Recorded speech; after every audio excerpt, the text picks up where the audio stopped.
Ashama harkafuuni kabajamtoota daawwattoota keenya EOTC afaan Oromoorraa oduu sa'aatii kanaaf qindeeffanne kan simbiraan geenyu ta'a. Oduu isinitti himuun isin waliin turtii kan taasisu Ankennaa Darajjeeti. Turtiin keessan haga xumuraatti nu waliin haa ta'u. Siinodoosiin dhaabbataa Arsii Bahaatti lammiilee miidhaman kan jajjabeessan eebbifamtoota abbootii ramade. Siinodoosiin dhaabbataa mana kiristaanaa Ortodoks Tawaahidoo Itoophiyaa biyya lallaba Arsii Bahaatti argamanii Ortodoksota miidhaan irra qaqqabe kan jajjabeessan eebbifamtoota abbootii ramadeera. Miseensonni Siinodoosii dhaabbataa biyya lallaba Arsii Bahaa aanaalee Asaakoo Shirkaa Honqolloo Waabeetti lammiilee keenya Ortodoksotarra miidhaa qaqqabe hordofee guyyaa har'aa walgahii dhaabbataa gaggeesseen sababa miidhaa kanaan lammiilee buqqaaniif gargaarsi akka taasifamu eebbifamtoota abbootiitiin kan durfamu jilli mana kiristaanaa miidhaan bakka uumame deemuun miidhamtoota akka daawwatan akka jajjabeessanii fi gargaarsa barbaachisaa yeroof akka taasisan murteesseera. Siinodoosiin dhaabbataa qindeessummaa gama mana lubummaa waliigalaan jila hundeeffamuun sababa miidhaa uumame kanaan miidhaan gubachuu kan irra qaqqabe mana kiristaanaa Buleessa Qulqulluu Gabri'eel Xalaataa akka hojjechiisu lammiilee qe'ee isaanii irraa buqqaan dhaabbataan akka deebi'an biyya lallabichaatti lammaffaa rakkoon kana fakkaatu akka hin uumamne qorannoo gaggeessee yaada furmaataa waliin kan dhiyeessan koreen hundeeffamuun hatattamaan gara hojiitti akka galu murteessee jira.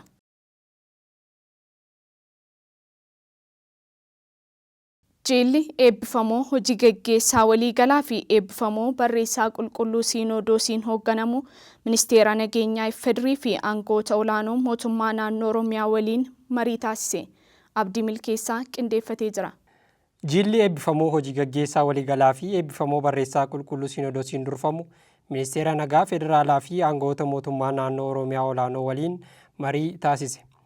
Manni kiristaanaa Ortodoks Tawaahidoo Itoophiyaa biyya lallaba Arsii Bahaa aanaalee tokko tokko keessatti hidhattootaan miidhaa qaqqabeen lubbuu lammiilee Ortodoksii darbee fi gubachuu manneen kiristaanaatiif gaddiitti dhaga'ame guddaa ta'uu isaa eebbifamoo fi qulqullaa'oo Abuna Maatiyaas Paasiraarikii Duree hangafa Phaaphaasota Itoophiyaa qondaala Phaaphaasii Aksum teessoo Abbaa Takla Hayimaanoot erga ibsamee booda Siinodoosiin dhaabbataa dhimma kana irratti marii gadi fagoo taasisee murtoo dabarsee hordofuudhaan jilli mana kiristaanaa keenyaa olaanoon eebbifamoo Abbaa Saawuroos hojii gaggeessaa mana lubummaa waliigalaa fi hangafa Phaaphaasii biyyoota lallaba Shawaa Kibba Lixaa fi magaalaa Shaggar akkasumas eebbifamoo Abbaa Diyoosqoroos barreessaa qulqulluu Siinodoosii hangafa Phaaphaasii biyya lallaba Raayyaa kan durfamu ministeera nageenyaa obbo Muhammad Idris deetaa ministeeraa Dr. Hayraddiin Tazarraa fi hooggantoota olaanoo waajjira ministeerichaa waliin mari'ataniiru. Yeroo marii kanaa eebbifamoo Abbaa Saawuroosii fi eebbifamoo Abbaa Diyoosqoroos biyya lallaba Arsii Bahaa aanaalee Asakootti Shirkaattii fi Honqoloo Waabee keessatti miidhaa lubbuu lammiilee Ortodoksii irra ga'ee fi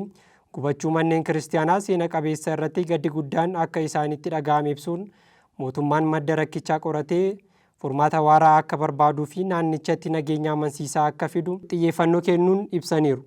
Itti dabaluudhaan yeroo ammaa kanatti sababa rakkoo kanaan lammiilee buqqaan gara qe'ee isaaniitti kan deebi'anii fi deebisanii dhaabuuf hojiin akka hojjetamu akkasumas namoonni yakka kana raawwatan gara seeraatti dhiyaatanii adabbii isaanii akka argatan gaafataniiru. Marii kanarratti kan argaman hangafa Phaaphaasii biyya lallaba Arsii Bahaa fi Jijjigaa eebbifamoo Abbaa Eelsaa rakkoo naannoo lallaba isaanii keessatti uumame ilaalchisuun odeeffannoo bal'aa ragaa lakkoofsaatiin deeggaranii dhiyeessaniiru. Ministeerri nageenyaa obbo Muhammad Idris gama isaaniitiin rakkoo uumame kanaan gaddi guddaan akka isaanitti dhaga'ame ibsuun gama mootummaatiin hatattamaan gareen qorannoo hundeeffamee gara bakka sanaatti ergamuu isaa caqasuun gabaasa garee qorattootaa sanaa bu'uura godhachuudhaan tarkaanfiin barbaachisaan ni fudhatama jedhaniiru. Dhimma kanaan walqabatee eebbifamtoonni abbootii Phaaphaasotaa waajjira pirezidaantii Oromiyaatti hooggantoota olaanoo mootummaa naannoo Oromiyaa fi gaggeessitoota waajjira paartii badhaadhinaa waliin marii bal'aa taasisaniiru.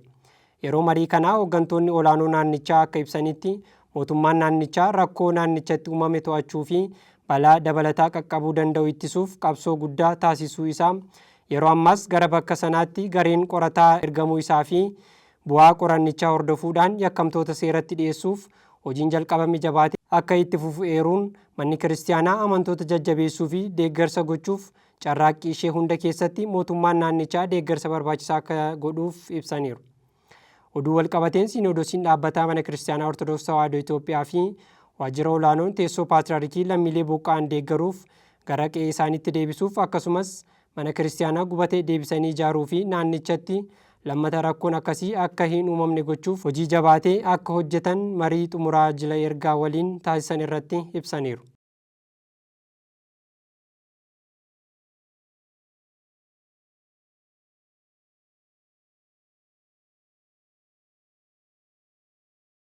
Jilli mana kiristaanaa Raashiyaa waajjira mana lubummaa teessoo paatriyaarkiitti daawwannaa taasisan. Jilichi eebbifamoo fi qulqullaa'oo Abuna Maatiyaas Paatriyaarkii duree Phaaphaasota Itoophiyaa hangafa Phaaphaasii Aksum teessoo Abbaa Takla Hayimaanoot waliin marii bal'aa taasisee jira. Akkasumas eebbifamoo hojii gaggeessaa olaanoo mana lubummaa waliigalaa teessoo Paatriyaarkii hangafa Phaaphaasii biyyootaan lallaba Shawaa Kibba Lixaa fi magaalaa Shaggar eebbifamoo Abuna Saawuroos eebbifamoo barreessaa olaanoo qulqulluu Siinodoosii hangafa Phaaphaasii biyya lallaba Raayyaa eebbifamoo Abuna Diyoosqoroos waliin marii bal'aa taasisaniiru. Jilicha keessaa Paatriyaarkiin Mooskoo dura taa'an waajjira qajeelcha manneen kiristaanaa alaa Volokoolamsiik Meetiroopoolitiyaan Antoonii hariiroo hafuuraa fi seenaa mana kiristaanaa Ortodoksii Raashiyaa fi mana kiristaanaa Ortodoks Tawaahidoo Itoophiyaa gidduu jiru kaasuun gara fuulduraattis hojiiwwan waliinii akka qaban ibsaniiru. Akkasumas abbootiin mana kiristaanaa Ortodoks Tawaahidoo Itoophiyaa barnoota isaanii sadarkaa olaanaa Akaadaamii Tiyooloojii Raashiyaatti hordofuuf gara Raashiyaatti imaluun isaanii hariiroo biyyoota lamaan gidduu jiru caalaatti cimsuuf akka gargaare ibsaniiru. Dabalataan eebbifamoo Abuna Filiiphoos pirezidaantii Yuunivarsiitii Hafuuraa Qulqulluu Sillaasee fi hangafa Phaaphaasii Kibba Oomoo fi Aarii imalli manneen kiristaanaa Raashiyaa fi Itoophiyaa keessa darban wal fakkaataa ta'uusaa kaasuun dhimmoota baay'ee irratti waliin hojjechuuf akka mari'atan dubbataniiru.